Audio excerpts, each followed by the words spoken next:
오늘 말씀은 악을 이기는 성경적 방법이라는 제목으로 함께 말씀을 나누도록 하겠습니다. 한번 따라해 볼까요? 악을 이기는 성경적 방법. 악을 이기는 성경적 한 방법. 번 더 따라하겠습니다. 악을 이기는 성경적 방법. 악을 이기는 성경적 방법. 네, 칼은 양날을 가진 도구입니다. 그래서 그 칼을 가지고 때로는 누군가의 생명을 위협하기도 하지만 또 다급한 생명을 살리기도 합니다. 칼 자체는 좋은 것도 아니고 나쁜 것도 아닌 그러한 도구입니다. 아마 칼이라는 물건 자체는 우리에게 다 지니고 있는 것들일 것입니다. 여러분들 집에 다 칼이 있지 않습니까? 그 칼을 가지고 우리가 요리를 해 먹기도 합니다. 또한 의사는 그 칼을 가지고 생명을 살립니다. 또한 다른 누군가는 그 칼을 남을 위하고 해하는 그러한 나쁜 도구로 사용하기도 합니다. 이처럼 칼이 누구의 손에 들려 있느냐에 따라서 그 칼이 좋을 수도 있고 나쁠 수도 있는 것이죠. 근데 성경은 우리 모두에게 그러한 칼이 있다라고 이야기를 하고 있습니다. 그 칼은 바로 우리의 혀입니다. 우리가 가진 혀가 또 그 혀를 사용하는 사람이 누구냐에 따라서 나쁜 일로 쓰이기도 하고 또 좋은 뜻으로 쓰이기도 합니다. 야고보서 3장에서 우리 몸에서 가장 제어하기 힘든 부분이 바로 이 혀라는 것을 이야기합니다. 우리 한번 야고보서 3장 8절과 9절의 말씀을 같이 읽어보겠습니다. 함께 읽겠습니다. 혀는 능히 길들일 사람이 없나니 쉬지 아니하는 악이요 죽이는 독이 가득한 것이라. 이것으로 우리가 주 아버지를 찬송하고 또 이것으로 하나님의 형상대로 지음을 받은 사람을 저주하나니. 아멘. 혀는 어떻습니까? 능히 길들일 사람이 없다 말하고 있지요. 그래서 그 혀는 우리에게 때로는 악이고 죽이는 독이 가득한 것이라고 우리에게 말하고 있습니다. 그래서 어떤 이는 이 혀를 가지고 하나님을 찬송하기도 하지만 때로는 하나님의 형상대로 지음받은 그 사람을 저주하고 그를 욕하는 그런 나쁜 도구로 사용하게 됩니다. 그래서 야고보서 3장 10절의 말씀에서는 한 입으로 하나님을 찬송하거나 남을 저주하는 그 두 가지 일을 할 수 없다라고 말하고 있죠. 하나님의 사람은 하나님을 찬송하는 일에 우리의 입을 사용하지만 하나님의 사람이 아닌 다른 누군가는 남을 저주하고 욕하는 그러한 일로 우리의 삶을 이끈다고 말하고 있습니다. 그렇기 때문에 이 혀는 우리의 삶을 또 우리의 행동을 이끌어 나가는 그러한 역할을 하는 것이기도 합니다. 그래서 야고보서에서는 이 혀를 키로 비유를 하고 있죠. 배를 움직이는 이 작은 키가 배의 방향을 바꾸듯이 우리의 이 말과 이 언어가 우리의 삶을 바꾸고 우리의 삶을 이끈다고 말하고 있습니다. 그리고 한 우물에서 단물과 쓴물이 나올 수 없듯이 하나님의 사람과 그렇지 않은 사람들이 서로 두 가지의 일을 번복해서 할 수 없음을 말하고 있습니다. 실제로 많은 사람들이 누군가의 말 때문에 힘들어하고 괴로워하는 경우가 많이 있습니다. 특별히 요즘은 말보다도 이 SNS를 통해서 벌어지는 이 손가락의 그 언어 댓글들로 많은 이들을 어렵고 힘들게 하지 않습니까? 심지어 아무 잘못 없는 한 누군가에게 그런 비난과 그 욕을 쏟아내게끔 하기도 합니다. 이처럼 우리의 잘못된 생각과 행동을 통해 돌이킬 수 없는 결과를 가져올 때가 있습니다. 성경은 이와 같은 사람을 악인이라고 표현을 합니다. 왜냐하면 악인은 악한 생각과 악한 행동을 통하여서 악한 일을 하기 때문이죠. 오늘 시편 52편의 말씀, 오늘 우리가 함께 볼 이 시편의 말씀은 악인의 삶과 또 하나님 앞에 의로운 의인의 삶이 어떠한 결과로 끝나는지 그 두 가지 관점에서 우리에게 메시지를 주고 있습니다. 우리 한번 시편 오늘 52편 1절의 말씀을 같이 한번 읽어보도록 하겠습니다. 함께 읽겠습니다. 포악한 자여, 내가 어찌하여 악한 계획을 스스로 자랑하는가? 하나님의 인자하심은 항상 있도다. 아멘. 근데 이 1절의 말씀에 이 괄호로 묶여진 부분이 있습니다. 이 부분은 특별히 우리가 성경을 읽을 때 읽지는 않는 부분이지만 이 부분은 표제라고 이야기하는 부분입니다. 이 시편 52편이 어떠한 배경에서 쓰여지게 됐는지 이 시편이 쓰여진 배경을 우리에게 설명해 주고 있죠. 이 표제를 잠깐 보니까 에돔인 도액이 사울에게 이르러 다윗이 아히멜렉의 집에 왔다고 그에게 말할 때에 라고 말하고 있죠. 이 에돔 사람 도액은 사울의 부하였는데 이 다윗이 아히멜렉 제사장의 집에 있을 때에 마주쳤던 사람이었습니다. 근데 이 두 사람 사이에 어떠한 일이 있었기에 이러한 시편을 쓰게 되었을까요? 한번 이 배경에 대해서 잠깐 설명을 해드리도록 하겠습니다. 사울 왕이 있습니다. 사울 왕은 이스라엘의 제일 처음 하나님께서 왕으로 세웠던 사람이었습니다. 근데 이 사울 왕의 마음이 하나님께로 향했던 마음이 변하여서 하나님을 버리게 됩니다. 하나님을 버린 이 사울을 다시 하나님이 그 사울을 버리고 또 다른 이에게 그 왕을 세우기로 하는데 그 새로운 왕으로 선택된 사람이 바로 다윗이었습니다. 이 다윗에게 기름을 붓고 이제 앞으로 사울을 대신해서 이스라엘을 이끌 왕으로 선택하시게 되는데 이것을 사울이 듣고 다윗이 왕으로 세워지는 것을 막고자 다윗을 죽이려고 합니다. 그러니 다윗은 그 사울 왕을 피해서 도망을 갈 수밖에 없는 것이죠. 이 사울 왕을 피해서 도망을 하는 이 다윗이 어느 날 배가 너무 고픈데 먹을 것이 없었습니다. 그래서 그 노비라고 하는 지방의 제사장으로 일하고 있던 아히멜렉을 찾아가게 됩니다. 아히멜렉을 찾아가서 자신이 배가 고프니 먹을 것은 좀 달라고 하니까 이 성막 안에 있는 진설병을 이 다윗에게 줬고 무기가 없다고 이야기하는 다윗에게 골리앗이 사용하던 그 칼을 주게 됩니다. 그런데 그 장면을 보고 있던 한 사람이 있었죠. 그 사람이 바로 이 도액이라고 하는 사람이었습니다. 이 도액은 사울 왕의 목자장이라고 표현을 합니다. 목자장은 양을 치는 목자들 중에 가장 우두머리라고 하는 표현입니다. 이 목자장이었던 도액이 다윗이 아히멜렉을 만나서 이야기하고 하는 모든 모습들을 옆에서 지켜보고 있습니다. 다윗도 그가 사울 왕의 신하였던 것은 알고 있었지만 현재 자신에게 위협이 되지 않는다고 판단을 했고 그냥 무심코 지나쳐 버리게 되어지죠. 그런데 이 도액이라고 하는 사람이 얼마나 영악한 사람인지 모릅니다. 이 도액이 사울 왕에게 이 다윗을 만났던 것에 대해서 이야기를 하게 됩니다. 다윗을 찾고자 혈안이 되어 있는 이 사울 왕의 심리를 이용해서 자신의 지위를 높이고 부를 누리려고 하는 이 도액의 계획이었고 그 기회를 그가 놓치지 않았던 것입니다. 도액이라고 하는 사람이 다윗을 보았던 이야기를 이야기했던 부분들이 사무엘상에 나와 있는데 한번 그 부분을 같이 한번 보도록 하겠습니다. 사무엘상 22장 8절의 말씀 함께 읽겠습니다.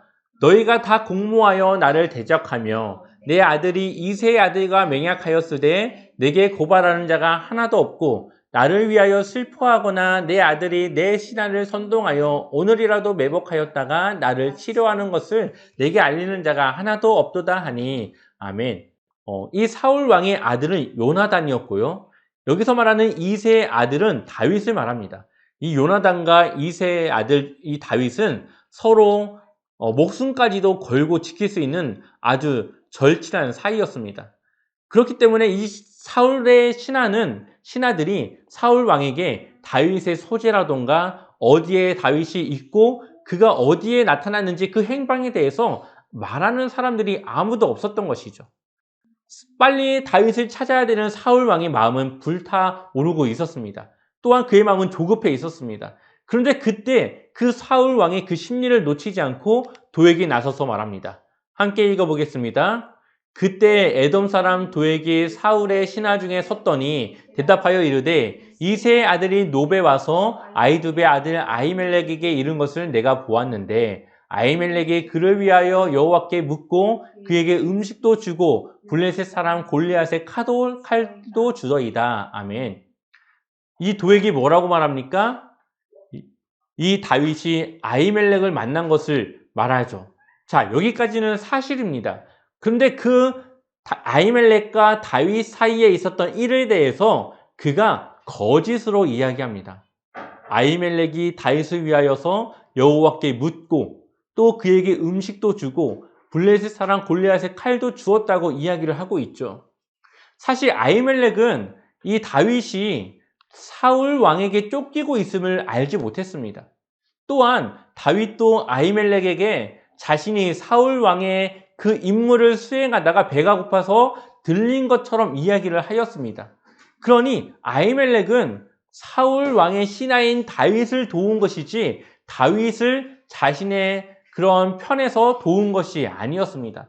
그런데 지금 이 도액은 그 사실을 왜곡시켰고 또한 거짓으로 표현을 하고 있습니다.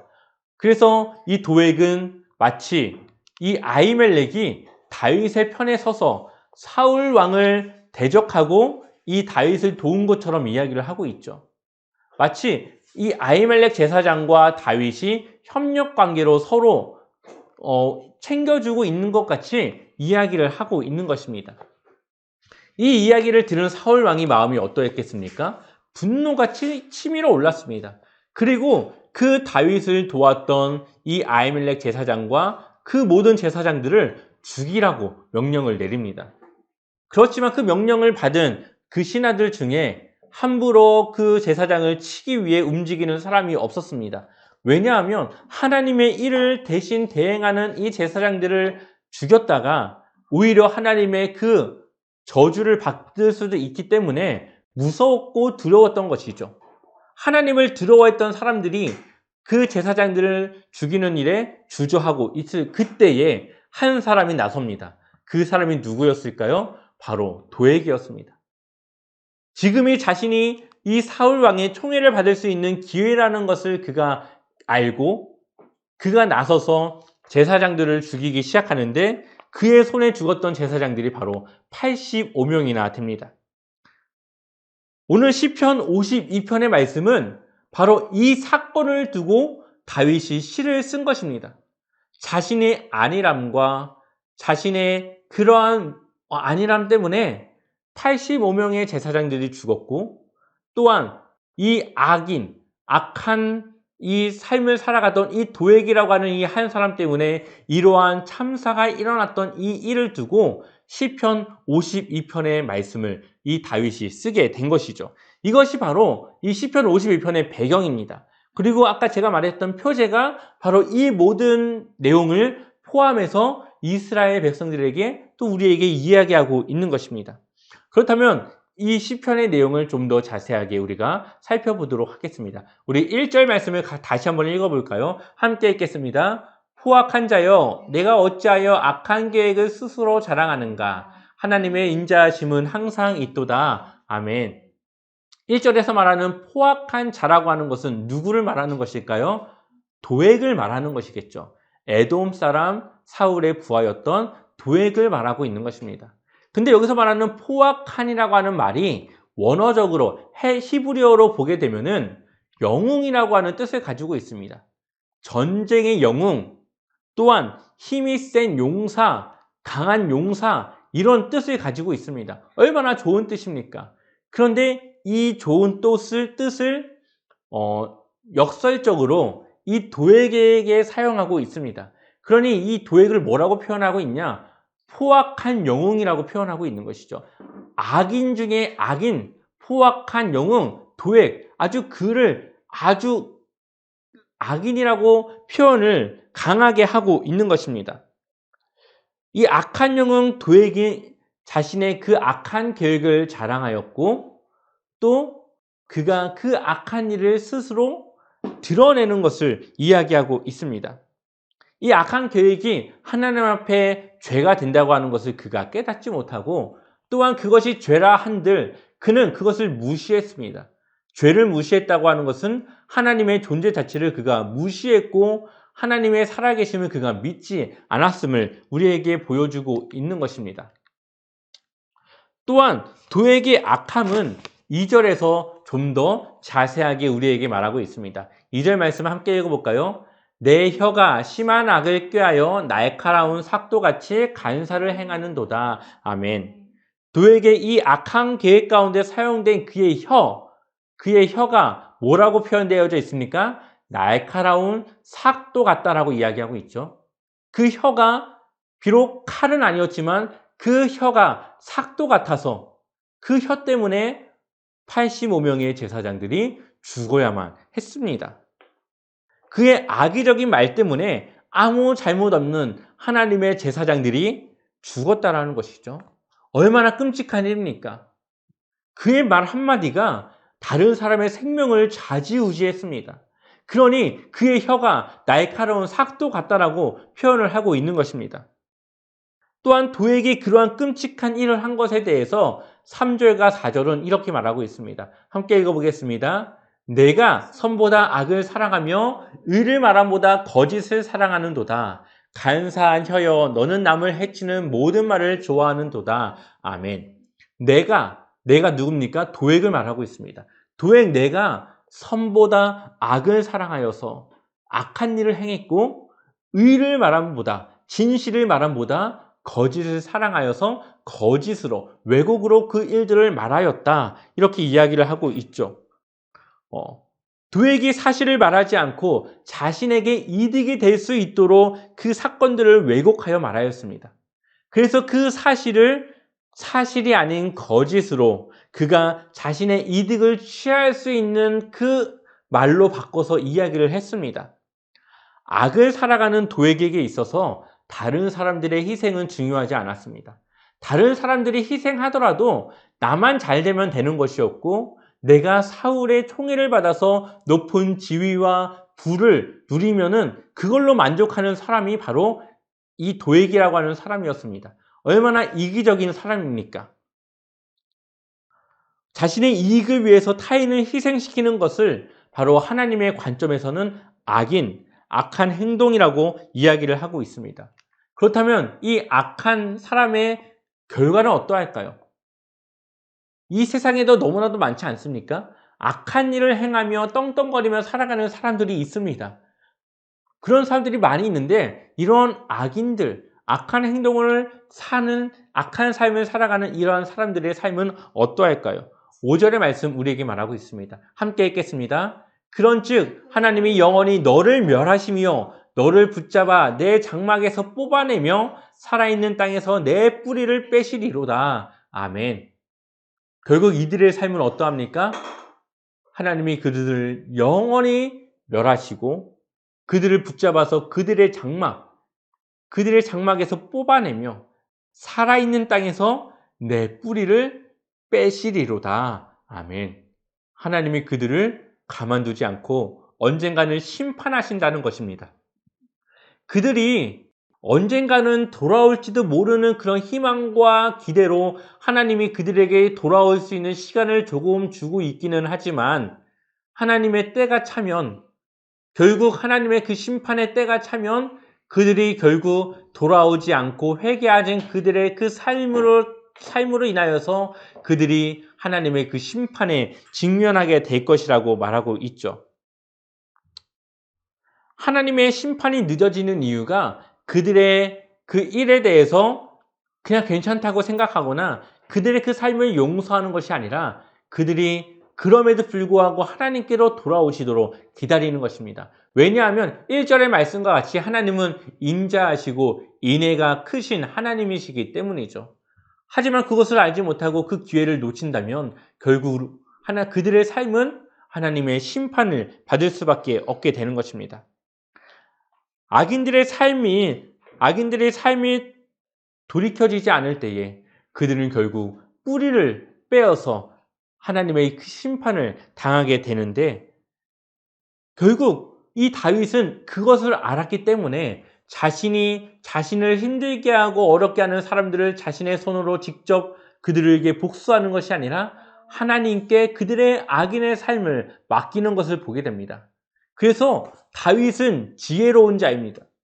그리고 다윗은 하나님의 마음을 아주 잘 알았던 사람이었습니다. 우리는 나를 힘들게 하는 악인에 대해서 내가 아닌 하나님께 그 일을 맡기도록, 하나님께서 그 일에 대해서 심판하시도록 맡겨야 합니다. 만일 악인의 악함에 대해서 우리가 똑같이 그 일을 되갚거나 그 악한 행동을 똑같이 한다면 우리가 악인들과 다를 게 무엇이 있겠습니까? 명분은 있지만 그것이 하나님이 원하시는 일은 아닙니다. 그래서 로마서 12장 21절은 악에게 지지 말고 선으로 악을 이기라고 말하고 있습니다. 악인들에게 똑같이 악으로 다가가서 악에게 지지 말고 그 악을 하나님께 맡김으로 선으로 악을 이기라고, 오히려 그들에게 선한 행동으로 그 모든 악을 이기라고 우리에게 말하고 있습니다. 똑같은 사람이 되지 말라는 것입니다.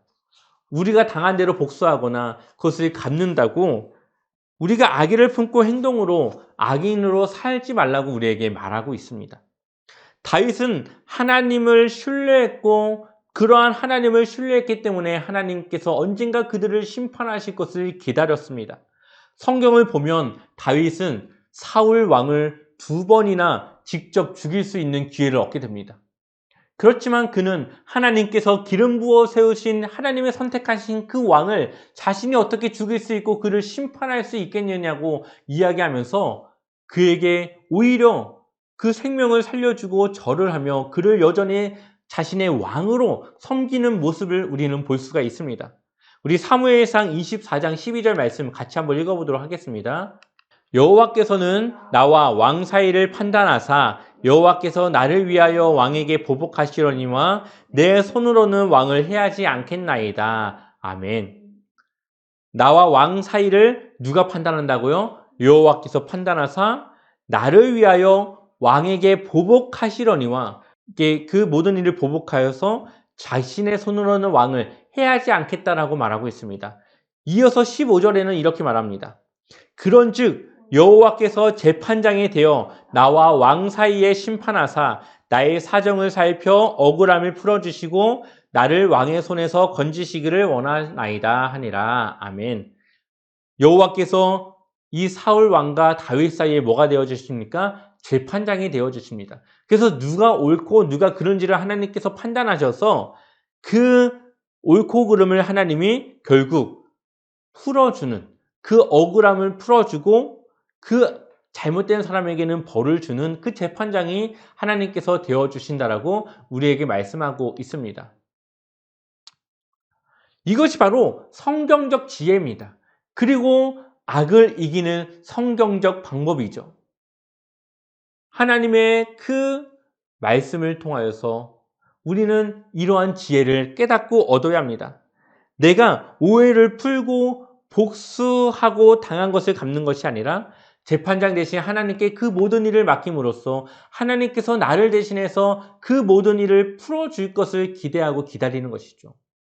오해가 있거나 아니면 누군가의 관계가 틀어졌을 때에 정말 내가 잘못하지 않았고 내가 정말 하나님 앞에 떳떳하다면 그것을 하나님께 맡김으로써 하나님께서 언젠가 그것을 밝힐 것을 우리가 기다리는 것입니다.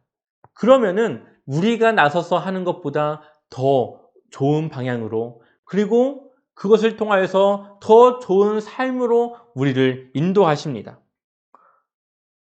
오히려 성경은 세상에서 말하는 지혜로운 자들을 어리석다라고 말하고 있습니다. 그래서 오늘 시편 52편 7절 말씀에는 이렇게 말하고 있죠. 제가 한번 읽어보겠습니다. 이 사람은 하나님을 자기 힘으로 삼지 아니하고 오직 자기 재물의 풍부함을 의지하며 자기의 악으로 스스로 든든하게 하던 자라 하리로다. 아멘. 세상을 살아가는 힘을 재물에서 얻으려고 하고 재물의 그 풍족함을 통하여서 삶의 행복을 얻거나 만족을 얻으려고 하는 그러한 사람들, 그렇게 든든하게 살아갈 수 있다고 하는 사람들은 큰 착각을 하고 살아가는 것이죠. 그리고 이러한 재물을 의지하고 살아가는 사람들은 그것을 힘이라고 생각하고 그것이 나를 도울 수 있는 도구라고 생각하겠지만 그것은 마치 썩은 동아줄과 같은 것입니다. 언제 그것이 끊어져서 나를 해하고 나의 생명을 뺏을지 모르는 것이죠. 오히려 그것이 나의 삶에 독이 될 수 있는 것입니다. 우리는 이 재물을 의지하거나 그 재물에서 우리의 삶의 만족을 얻는 것이 아니라 하나님을 의지하여서 하나님을 통해 그 도움을 구하고 하나님을 통해 우리의 삶의 안정과 행복을 누릴 수 있어야 하는 것입니다. 그러면 우리에게 필요한 다른 모든 것을 하나님은 더하여 주십니다. 이렇게 하나님을 의지하지 않고 재물의 풍부함을 자신의 능력으로 알고 살아가는 그 사람들은 죄를 짓는 것이고 악한 행동을 하며 살아가는 사람들입니다. 이러한 사람들은 5절의 말씀과 같이 뿌리째 뽑혀 하나님의 그 심판을 받을 수밖에 없다라고 말하고 있죠. 우리의 삶의 평안과 안정은 하나님이 나와 함께할 때 누릴 수 있는 것입니다. 내가 하나님의 말씀을 통해 순종하며 나아갈 때 하나님께서 우리에게 주시는 삶의 축복이 바로 이렇게 하나님을 통해 누릴 수 있는 삶의 행복과 안정이라는 것이죠. 그렇다면 하나님을 따라 살아가는 의인들의 삶은 어떠할까요? 우리 한번 8절 말씀, 우리 말씀을 보고 한번 같이 읽어보겠습니다. 함께 읽겠습니다. 그러나 나는 하나님의 집에 있는 푸른 감람나무 같으며 하나님의 인자하심을 영원히 의지하리로다. 아멘. 시인은 악인의 멸망과 의인의 삶을 나무에 비유하고 있습니다. 악인은 뿌리째 뽑히지만 의인은 어떻게 됩니까? 하나님의 집에 있는 푸른 감람나무와 같이 늘 함께 한다라고 말하고 있습니다. 하나님의 심판을 피하지 못한 악인은 뿌리째 뽑히지만 의인은 하나님의 푸른 감람나무, 우리가 알고 있는 걸로 하면은 좀 쉽게 말하면 올리브 나무라고 말할 수 있습니다. 감람나무는 올리브 나무입니다. 이 올리브 나무와 같이 하나님의 집에서 영원히 함께 한다라고 말하고 있습니다. 네, 이게 올리브 나무입니다. 올리브 나무는 5m에서 한 10m 정도 자라는 나무입니다. 올리브 나무는 늘 생기와 활력이 넘치고 가뭄과 홍수에도 잘 살 수 있는 그런 나무입니다. 환경이 어렵다고 죽지 않습니다. 그 어려운 환경을 견뎌내는 나무가 바로 이 올리브 나무이죠. 그래서 이 지중해 지역에서 가장 오래 사는 나무가 이 올리브 나무인데 오래 사는 나무들은 1000년 정도 산다고 이야기를 합니다. 그러니 하나님의 편에서 하나님의 방법으로 살아가는 의인들을 하나님께서 영원히 보호하시고 함께 하신다는 그런 의미를 가진 나무가 바로 이 올리브 나무입니다. 이 올리브 나무는 적은 물을 가지고도 살아갈 수 있습니다. 그래서 척박하고 힘든 땅에서도 그 환경을 이겨내고 열매를 맺는 나무가 올리브 나무입니다. 또한 올리브 나무는 사시사철 늘 이 푸른 잎을 내는 늘 푸른 나무인 것입니다. 저는 제자와 함께 모든 성도님들의 삶이 이러한 푸른 감람나무와 같은 푸른 올리브 나무와 같은 삶을 살아가시길 축원합니다.